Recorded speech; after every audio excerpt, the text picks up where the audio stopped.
berkunjung ke SMK Wisata Indonesia, dan kami sangat respect sekali dengan perjuangan dari Pak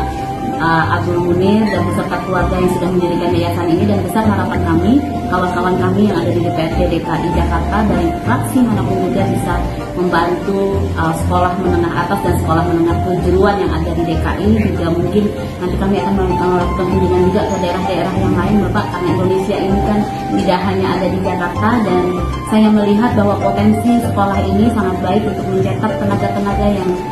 siap untuk bekerja, dan kita mengharapkan juga nanti mungkin ada pihak ketiga yang